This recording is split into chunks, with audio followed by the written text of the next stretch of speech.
Hello दोस्तों, कैसे हो आप सभी। आशा करती हूँ आप सभी स्वस्थ होंगे। मैं आप सभी का अपने चैनल हिंदी क्लासेस में बहुत बहुत स्वागत करती हूँ।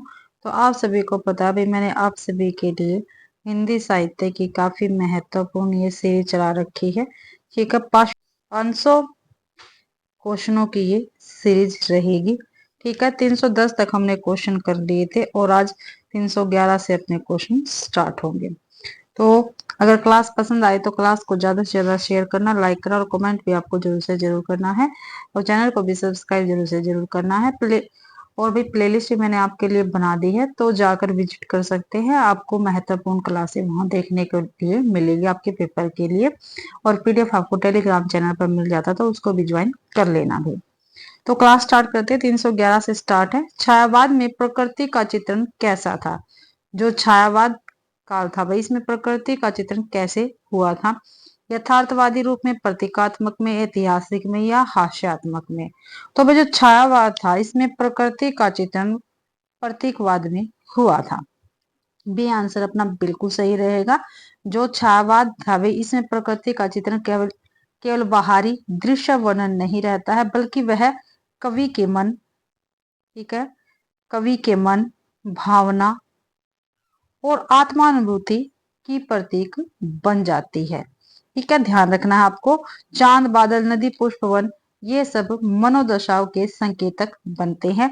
इसलिए छायावादी प्रकृति चित्रण को प्रतीकात्मक और भावात्मक, क्या भी, प्रतीकात्मक या भावात्मक कहा जाता है। ऑप्शन में प्रतीकात्मक नहीं मिलता, भावात्मक मिलता तो वो भी ठीक रहेगा आपका। ठीक है, और जो यथार्थवादी है, यथार्थवादी चित्रण में प्रकृति को वस्तुगत, क्या भी, वस्तुगत रूप में दिखाया जाता है। ऐतिहासिक में चित्रण इतिहास प्रसंगों से जुड़ा होता है। प्रगतिवाद का प्रभाव किस पर सबसे अधिक पड़ा है। तो किस पर सबसे अधिक पड़ा है प्रगतिवाद का प्रभाव। भाषा पर, छंद पर, विषय वस्तु पर, अलंकार पर। तो प्रगतिवाद का सबसे बड़ा प्रभाव साहित्य की विषय वस्तु पर पड़ा है। सी आंसर अपना बिल्कुल सही रहेगा। और इस धारा में, जो प्रगतिवादी धारा, इसमें मजदूर, किसान, ठीक है, वर्ग संघर्ष, शोषण, गरीबी, सामाजिक अन्याय, क्रांति और परिवर्तन जैसे विषय केंद्र में रहे हैं। प्रगतिवाद की ध्यान रखना है। भाषा, छंद और अलंकार भी बदल सकते हैं, लेकिन जो प्रगतिवाद है इसका मूल उद्देश्य क्या था। समाजवाद का यथार्थ दिखाकर चेतना जगाना था। इस प्रतीकों का प्रयोग छायावाद में हुआ था। बी आंसर अपना बिल्कुल सही है। और जो छायावादी कवि थे, इनकी क्या थी, अपनी भावनाओं, आत्म अनुभूति और रहस्यवाद, रहस्यात्मक अनुभूतियों को सीधे न कहकर प्रतीकों और बिंबों में ये व्यक्त करते थे, जैसे अंधकार, प्रकाश, पथ, दीपक, बादल, चांद आदि। जो द्विवेदी युग है ये क्या था। द्विवेदी युग में भाई अधिक उपदेशात्मक और सुधारवाद रहा है। जो भक्ति काल है, ठीक है, इसमें भक्ति भाव प्रधान काव्य लिखे गए। और रीति काल में भी अलंकार शास्त्र प्रधान था। रीति काल। आगे है, साहित्य समाज का दर्पण है, यह कथन किससे जुड़ा। काफी महत्वपूर्ण कथन है। जो साहित्य व समाज का दर्पण है, ये कथन किससे जुड़ा हुआ है। तो कलावाद से, यथार्थवाद से, रहस्यवाद से, प्रतीकवाद से। तो भाई ये कथन यथार्थवाद से जुड़ा हुआ है। बी आंसर अपना बिल्कुल सही रहेगा। आगे है, भारतेंदु युग को क्या कहा जाता है। तो भारतेंदु युग को क्या कहा जाता है, देखते हैं। श्रवण युग, नवजागरण युग, भक्ति युग या रेत युग। तो नवजागरण युग कहा जाता है भारतेंदु युग को, क्योंकि भाई जो भारतेंदु युग था, इस समय जो आधुनिक चेतना थी, ठीक है, आधुनिक चेतना, सामाजिक सुधार, राष्ट्रीय जागरण, पत्रकारिता, नाटक और आधुनिक गद्य का तेजी से क्या था, विकास हुआ था। ठीक है, भारतेंदु युग में, इसी कारण इसको नवजागरण युग की संज्ञा हम देते हैं। भारतेंदु हरिश्चंद्र और उनके मंडल ने भाषा को, जो भाषा थी उस समय की, उसको जनोन्मुख बनाया है। समाज की बुराइयों पर लिखा और देशभक्ति का स्वर भी इन्होंने उठाया है। ठीक है, जो श्रवण युग है ये भक्ति काल को कहा जाता है। ठीक है, ध्यान रखना आपको।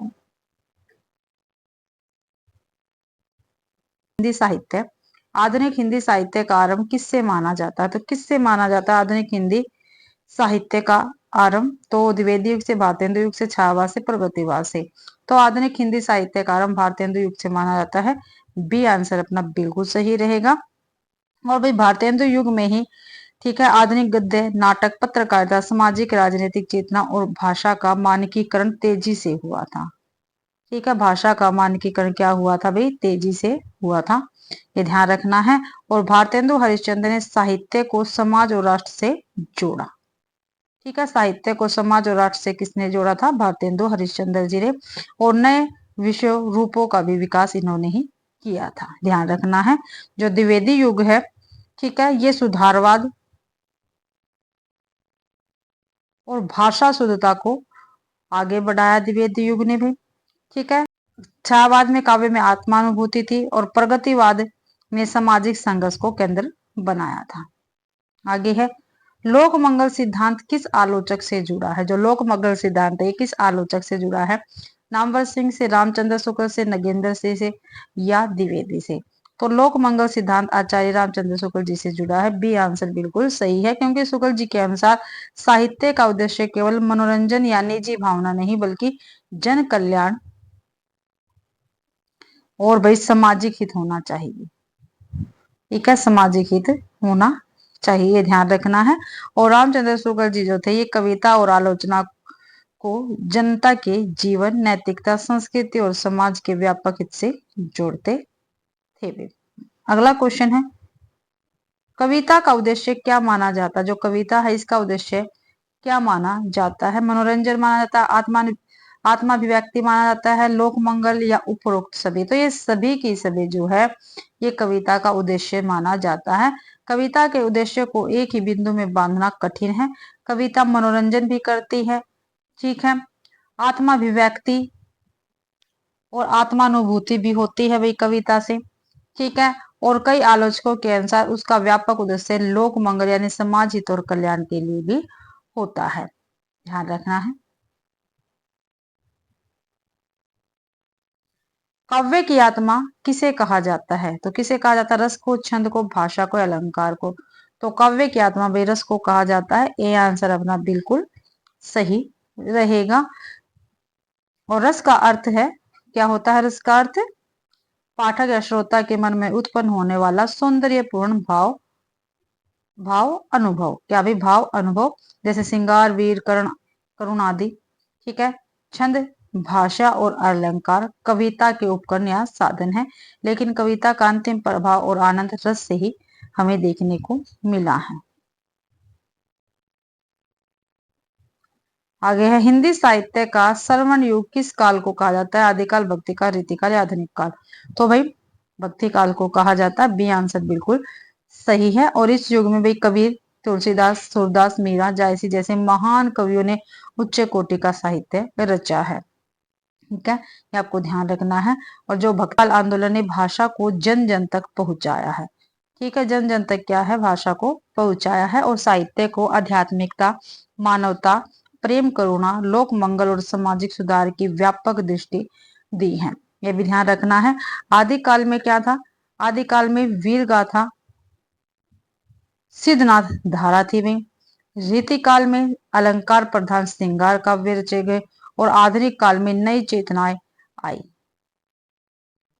आगे है क्वेश्चन, हिंदी साहित्य का वैज्ञानिक इतिहास किसका माना जाता है? तो किसका है भाई हिंदी साहित्य का वैज्ञानिक इतिहास? डॉक्टर गणपति चंद्र गुप्त, हजारी प्रसाद द्विवेदी, नामवर सिंह या डॉक्टर नगेंद्र? तो डॉक्टर गणपति चंद्र गुप्त जी का है हिंदी साहित्य का वैज्ञानिक इतिहास भी। वैज्ञानिक इतिहास का अर्थ है साहित्य का अध्ययन तथ्य, प्रमाण, क्रमबद्धता और वस्तुनिष्ठ पद्धति से करना, न कि केवल कथा परंपरा पर। हजारी प्रसाद द्विवेदी और डॉक्टर नगेंद्र भी साहित्यिक इतिहास आलोचना के बड़े नाम हैं। नामवर सिंह प्रमुख आलोचक हैं। आचार्य शुक्ल के अनुसार कविता का मुख्य प्रयोजन क्या है? तो क्या है? मनोरंजन है, आत्मानुभूति, लोक मंगल या कल्पना है? तो लोक मंगल रहेगा भाई। सी आंसर बिल्कुल सही है। आगे है, साहित्य और समाज विषय पर प्रमुख आलोचक कौन है? साहित्य और समाज विषय पर प्रमुख आलोचक कौन है? साहित्य और समाज पर भाई नामवर सिंह है, नगेंद्र है, द्विवेदी जी है या अज्ञे जी है? तो भाई नगेंद्र जी रहेंगे साहित्य और समाज विषय के संदर्भ में। ठीक है, डॉक्टर नगेंद्र को प्रमुख आलोचक माना जाता है। ठीक है, डॉक्टर नगेंद्र ने ही साहित्य की सामाजिक भूमिका, आलोचना के सिद्धांत और आधुनिक हिंदी साहित्य पर व्यापक लेखन किया है, ये आपको ध्यान रखना है। नामवर सिंह जो है, ठीक है, समाज साहित्य संबंध पर प्रभावशाली आलोचक है। ठीक है, समाज और साहित्य पर, किस पर? समाज और साहित्य, समाज और साहित्य के संबंध पर प्रभावी आलोचक है। द्विवेदी यहाँ पे हजारी प्रसाद द्विवेदी जी के लिए लिया गया है। हजारी प्रसाद द्विवेदी संस्कृति साहित्य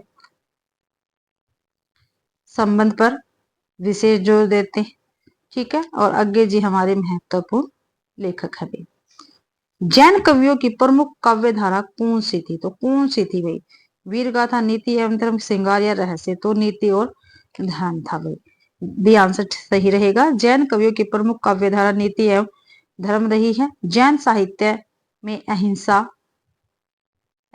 सत्य, संयम, वैराग्य, कर्म सिद्धांत, नैतिक आचरण, धर्मोपदेश की प्रधानता हमें देखने को मिलती है भाई, ये आपको ध्यान रखना है। वीर गाथा जो थी ये युद्ध वीरता का काव्य था और आदिकाल में था भाई ये। ठीक है, श्रृंगार प्रेम सौंदर्य का था। ठीक है, ये किस में था? रीतिकाल में था। रहस्य आध्यात्मिक गुणता का था और रहस्यवाद किस में हमें देखने को मिलता है? छायावाद में भाई। आगे है पृथ्वीराज रासो किस छंद में रचित है? काफी बार पेपर में पूछा गया क्वेश्चन है ये। तो किस छंद में है? दोहा में, चौपाई में, छप्पे में, सवैया में? तो भाई छप्पे छंद में रचित है पृथ्वीराज रासो। ठीक है, चंद्र बरदाई जी इसके लेखक रहेंगे, ये भी आपको ध्यान रखना है।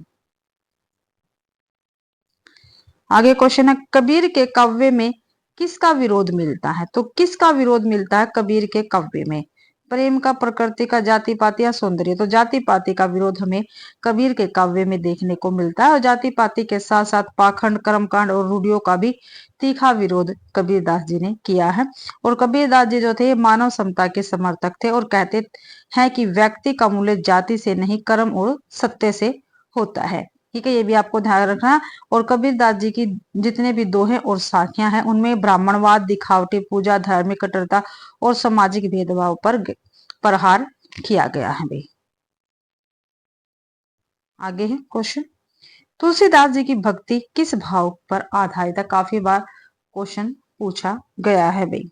तो किस पर है? माधुर्य, दास्य, सख्य या वात्सल्य? जो तुलसीदास जी है इनकी भक्ति दास्य भाव पर आधारित है। ठीक है, बी आंसर बिल्कुल सही है, क्योंकि भक्त स्वयं को प्रभु का सेवक दास मानकर श्रद्धा और समर्पण करता है। ठीक है, और तुलसीदास जी ने ऐसा ही किया था। रामचरितमानस में, जो रामचरितमानस थे इसमें मर्यादा, आदर्श, सेवा और भक्ति की शुद्धता दिखती है। भाई मेरे हाथ में दर्द है, मैं ज्यादा लिख नहीं पाती हूँ, इसलिए मैं थोड़ा आपको बोल के बता देती हूँ। ठीक है, क्योंकि मेरे से लिखा नहीं जाता, कम ही लिखा जा रहा, कई दिन हो गए हैं, बहुत ज्यादा दर्द है हाथ में।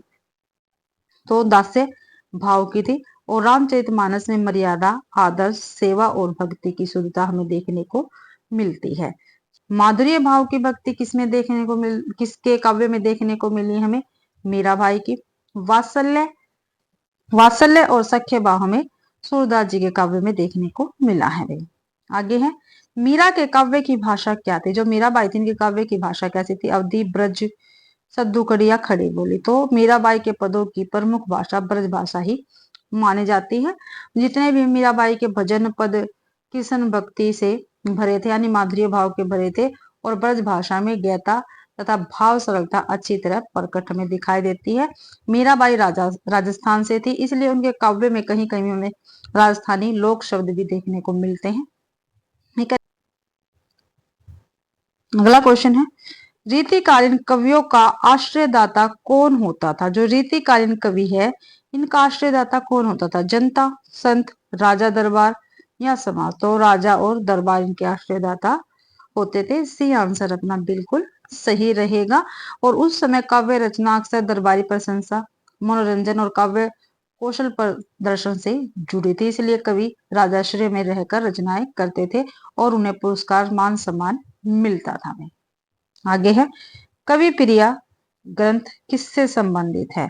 भक्ति से, नायक नायिका भेद से या दर्शन से? तो जो कवि प्रिया ग्रंथ है ये नायक नायिका भेद से संबंधित है। बी आंसर अपना बिल्कुल सही रहेगा। ठीक है, और ये किसका ग्रंथ है? केशवदास जी का है। किसका है भाई? केशवदास जी का ग्रंथ है। ठीक है, ये आपको ध्यान रखना है। और ये काव्य शास्त्र आगे है, गीतांजलि हिंदी अनुवाद में गीतांजलि से कौन सा कवि जुड़ा हुआ है, यानी हिंदी अनुवाद से?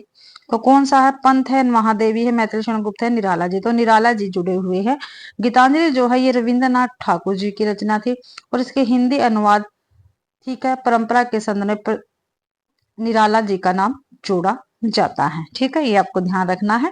निराला के ने अनुवाद कार्य भी किया और वे बंगला साहित्य टैगोर की धारा से परिचित भी थे।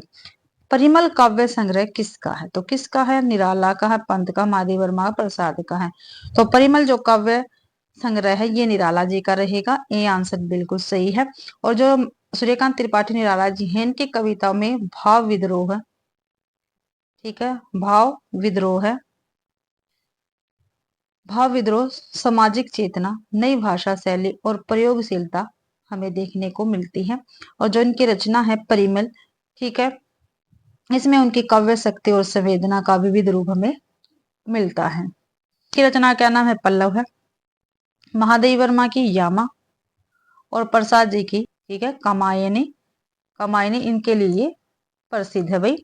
ठीक है, पंत पल्लव जी के, पंत जो है पल्लव के लिए प्रसिद्ध है, काफी महत्वपूर्ण रचना है। प्रसाद कामायनी के लिए प्रसिद्ध है और महादेवी यामा के लिए प्रसिद्ध है। यामा को किस पुरस्कार से सम्मानित किया गया? जो यामा, इसको किस पुरस्कार से सम्मानित किया गया है? ज्ञानपीठ, साहित्यिक अकादमी, भारत भारती, पद्मश्री। तो ज्ञानपीठ पुरस्कार से सम्मानित किया गया है। ठीक है, किसको? यामा को। और यामा रचना किसकी है? महादेवी की है। ठीक है, महादेवी वर्मा की है भी, ये आपको ध्यान रखना है। अगला क्वेश्चन है, प्रगतिवादी कविता का प्रमुख विषय क्या है? प्रगतिवादी कविता का प्रमुख विषय क्या है ये आपको बताना है। तो क्या रहेगा भाई प्रगतिवादी कविता का प्रमुख विषय? आत्मानुभूति, प्रकृति, सामाजिक संघर्ष या रहस्य? तो प्रगतिवादी कविता का प्रमुख विषय सामाजिक संघर्ष है। सी आंसर अपना बिल्कुल सही है, यानी शोषण के विरुद्ध आवाज उठाना, मजदूर किसान की पीड़ा, वर्ग भेद, इसमें गरीबी, अन्याय और परिवर्तन की आकांक्षा। ठीक है, ये आपको ध्यान रखना है। जो आत्मानुभूति या रहस्यवाद है छायावाद में अधिक हमें देखने को मिला है। उपन्यास का केंद्रीय पात्र कौन है? जो गोदान उपन्यास, इसका केंद्रीय पात्र कौन है? होरी है, गोबर है, धनिया है, जुनिया है। तो होरी है भाई, ये आंसर अपना बिल्कुल सही है। गोदान प्रेमचंद्र जी का प्रसिद्ध उपन्यास है और इसका जो केंद्रीय पात्र है ये कौन है? होरी है। और होरी क्या है? एक गरीब किसान है जो गाय पाने की इच्छा से कर्ज, सामाजिक दबाव और शोषण के बीच टूटता बिखरता रहता है। ठीक है, जो गोदान उपन्यास है इसमें ग्रामीण अर्थव्यवस्था, जमींदारी व्यवस्था, वर्ग भेद और किसान की त्रासदी को होरी के जीवन के माध्यम से होरी के जीवन के माध्यम से सामने लाया गया है। गोबर, झुनिया, धनिया, ये भी भाई गोदान के प्रमुख पात्र है। नीलकंठ उपन्यास के लेखक कौन है? तो प्रेमचंद्र है, जनेन्द्र है, अज्ञे है या यशपाल है? जो नीलकंठ उपन्यास है ये जनेन्द्र कुमार जी का है।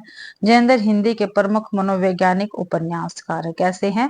मनोवैज्ञानिक उपन्यासकार है भाई जनेन्द्र। ठीक है, और उनके जो जनेन्द्र जी हैं इनकी रचनाओं में क्या था? घटनाओं से अधिक पात्रों के अंतर्बंध, नैतिक द्वंद, संबंधों की जटिलता और आत्म विश्लेषण पर जोर दिया गया है। प्रेमचंद्र क्या है? सामाजिक यथार्थवादी लेखक है। अज्ञे यानी प्रयोगवादी लेखक है। ठीक है, प्रयोगशील और आधुनिक लेखक है। यशपाल प्रगतिशील और राजनीतिक चेतना से जुड़े माने जाते हैं। आगे, सड़क के किनारे कहानी का विषय क्या है? सड़क के किनारे कहानी का विषय क्या है? प्रेम है, बेरोजगारी है, शहरी जीवन की त्रासदी है, ग्रामीण है। तो सड़क के किनारे किसकी कहानी है? कमलेश्वर जी की है। किसकी? कमलेश्वर जी की ये कहानी रहेगी सड़क के किनारे भी। ये आपको ध्यान रखना। इसमें विषय पूछा है, इसका विषय क्या है, तो इसका विषय क्या है, शहरी जीवन की त्रासदी। ठीक है, सी आंसर अपना बिल्कुल सही रहेगा। सड़क के किनारे भाई कमलेश्वर जी की काफी महत्वपूर्ण कहानी है। ठीक है, और इसमें शहरी जीवन की असुरक्षा, तनाव, बेरोजगारी, आर्थिक दबाव, अकेलापन और मानवीय त्रासदी प्रमुख रूप से दिखाई गई है भी। नई कहानी में किस तत्व पर बल दिया गया है, जो नई कहानी है इसमें किस तत्व पर बल दिया गया है, तो किस पर, घटना पर, कथानक पर, चरित्र की मानसिकता पर या चमत्कार पर। तो नई कहानी में बाह्य घटनाओं से अधिक चरित्र की मानसिकताओं पर बल दिया गया है। सी आंसर अपना बिल्कुल सही रहेगा। और आधुनिक मनुष्य के भीतर के तनाव, द्वंद पर भी बल दिया गया है नई कहानी में। और इसमें मध्य वर्गीय जीवन की जटिलता, रिश्तों की उलझन, अकेलापन, अस्तित्व बोध और मनोवैज्ञानिक सच्चाई प्रमुख हमें देखने को मिलती है भाई। आगे, आषाढ़ का एक दिन जो नाटक है, इसका नायक कौन है। जो आषाढ़ का एक दिन है, इसकी विधा क्या है, नाटक है, इसका नायक पूछा है कौन है, तो कालिदास है, अशोक है, चंद्रगुप्त है, स्कंदगुप्त है। तो कालिदास आषाढ़ का एक दिन नाटक के नायक रहेंगे। और ये किसका नाटक है, मोहन राकेश का है। किसका है भाई, मोहन राकेश का नाटक है भाई। ठीक है, आपको ध्यान रखना है। और ये महाकवि कालिदास इसके नायक है। ठीक है, नाटक कालिदास के जीवन, संघर्ष, महत्वाकांक्षा, प्रेम और व्यक्तिगत चुनाव को मानवीय ढंग से प्रस्तुत करता है। ये आपको ध्यान रखना है आषाढ़ का एक दिन में। और जो ये नाटक है, ऐतिहासिक पात्र और आधुनिक मनोवैज्ञानिक दृष्टि से दिखाता है कि सफलता की कीमत क्या होती है और रिश्ते कैसे टूटते हैं। ये आपको ध्यान रखना। अशोक, चंद्रगुप्त, स्कंदगुप्त अन्य ऐतिहासिक नाटकों के पात्र हैं। आगे है, अंधा युग किस महाकाव्य पर आधारित है। जो अंधा युग है किस महाकाव्य पर आधारित है, रामायण पर, महाभारत पर, पुराण पर या वेद पर। जो अंधा युग है भाई, ये महाभारत महाकाव्य पर आधारित है भाई। ठीक है, बी आंसर अपना बिल्कुल सही रहेगा। और धर्मवीर भारती, जो धर्मवीर भारती है, ये अंधा युग नाटक के लेखक रहेंगे। ठीक है, जो महाभारत युद्ध के अंतिम दिन की घटना पर आधारित है। अंधा युग के पात्र में गांधारी, धृतराष्ट्र, अश्वत्थामा, युधिष्ठिर आदि आते हैं भाई। ठीक है, और इनके माध्यम से जीवन, नैतिक पतन, सत्ता लालसा, ठीक है, सत्ता लालसा और मानवीय त्रासदी दिखाई गई है। और यह महाभारत को केवल कथा नहीं बल्कि आधुनिक सभ्यता के लिए चेतावनी के रूप में भी प्रस्तुत करता है। अगला क्वेश्चन है, कन्नौजी किस उपभाषा की बोली है। जो कन्नौजी है, ये किस किस उपभाषा की बोली है। कन्नौजी किस उपभाषा की बोली है, पूर्वी हिंदी, पश्चिमी हिंदी, बिहारी हिंदी या राजस्थानी। जो कन्नौजी है भाई, ये पश्चिमी हिंदी की बोली उपभाषा समूह में रखी जाती है इसको। इसका प्रमुख क्षेत्र कौन सा है, उत्तर प्रदेश। ठीक है, उत्तर प्रदेश का कन्नौज और आसपास का इलाका माना जाता है भाई। पश्चिमी हिंदी समूह में कौन कौन सी आती हैं उपभाषाएं, कौन कौन सी बोलियां आती है, हरियाणवी आती है भाई, हरियाणवी, ब्रज, बुंदेली, कन्नौजी, खड़ी बोली आदि को जोड़ा आदि आती है भाई। ठीक है, पूर्वी हिंदी में अवधी, बघेली, छत्तीसगढ़ी, बिहारी में मैथिली, भोजपुरी आदि आती है, राजस्थानी में मारवाड़ी आदि आती हैं बोलियां। आगे है, अवधी भाषा किस काव्य के लिए प्रसिद्ध है। जो अवधी भाषा है, ये किस काव्य के लिए प्रसिद्ध है, वीर गाथा, कृष्ण भक्ति, राम भक्ति या रीति काव्य। तो राम भक्ति काव्य के लिए प्रसिद्ध है भाई अवधी भाषा। ठीक है, और तुलसीदास ने रामचरितमानस अवधी भाषा में ही रचा था, जिससे अवधी जन जन की धार्मिक साहित्यिक भाषा बनी। ये आपको ध्यान रखना है। और जो सूफी प्रेमाख्यान कवि है जायसी जी, इन्होंने इनके काव्य में भी अवधी भाषा हमें देखने को मिली है भाई, ये भी ध्यान रखना है। ठीक है, जो वीर गाथा है, इसमें ढिंगल और अपभ्रंश भाषा हमें देखने को मिली है वीर गाथा काव्य में। कृष्ण भक्ति में ब्रज भाषा हमें देखने को मिली है और रीति काव्य में ब्रज भाषा हमें देखने को मिली है। आगे है, वह जाएगा यह कौन सा काल है। वह जाएगा यह कौन सा काल है, तो कौन सा काल है भाई वह जाएगा, तो वर्तमान है, भूत है, भविष्य है या संदिग्ध है, तो भविष्य काल है, इसमें वह जाएगा। ठीक है, क्रिया का रूप बताता है कि कार्य आने वाले समय में होगा, जैसे, ठीक है, इसलिए यहाँ पे भविष्य है। आगे है, राम ने रावण को मारा, इसमें कर्म कारक क्या है? तो राम है, ने है, रावण को है। ठीक है, तो इसमें कर्म कारक क्या है? तो इसमें भाई इस वाक्य में जो कर्ता है, ये तो कौन है? कर्ता कौन है? कर्ता है राम। ठीक है, रावण इसमें क्या आ गया? कर्म आ गया। ठीक है, ये आपको ध्यान रखना। और क्रिया इसमें क्या हुई है? मारने की हुई है। ठीक है, तो जो सी आंसर ये बिल्कुल सही रहेगा। आगे है, हाथी के दांत खाने के और दिखाने के, और इसमें क्या है? तो इसमें क्या है? उपमा है, अतिशोक्ति है, लोकोक्ति है या श्लेष अलंकार है? तो भाई इसमें लोकोक्ति रहेगी, हाथी के दांत खाने के और दिखाने के और। भाई आगे है, नवरस सिद्धांत किससे संबंधित है? नवरस सिद्धांत किससे संबंधित है? व्याकरण से, काव्य शास्त्र से, भाषा से, छंद से? तो जो नवरस सिद्धांत है ये काव्य शास्त्र से संबंधित है। ठीक है, इसमें रसों की चर्चा की गई है, जैसे श्रृंगार रस, हास्य, करुण, रौद्र, वीर, भयानक, विभत्स, अद्भुत रस, शांत रस। ठीक है, इन रसों की इसमें क्या है? चर्चा की गई है। भाई काव्य नाटक के सौंदर्य और प्रभाव को समझाने के लिए बात की गई है, और यह व्याकरण या केवल छंद का विषय नहीं बल्कि साहित्यिक सिद्धांत का क्षेत्र है। इनका आपको ध्यान रखना है। और भाई काव्य शास्त्र की भी क्लास मैंने आपको प्रोवाइड करवा दी है, तो आप उसको भी प्लीज जरूर से जरूर देखें परीक्षा से पहले। आगे है, अद्भुत रस का स्थायी भाव क्या है? अद्भुत रस का स्थायी भाव क्या है? तो विस्मय है, भय है, उत्साह है या रति है? तो अद्भुत रस का स्थायी भाव विस्मय रहेगा। ये आंसर बिल्कुल सही है, यानी आश्चर्य।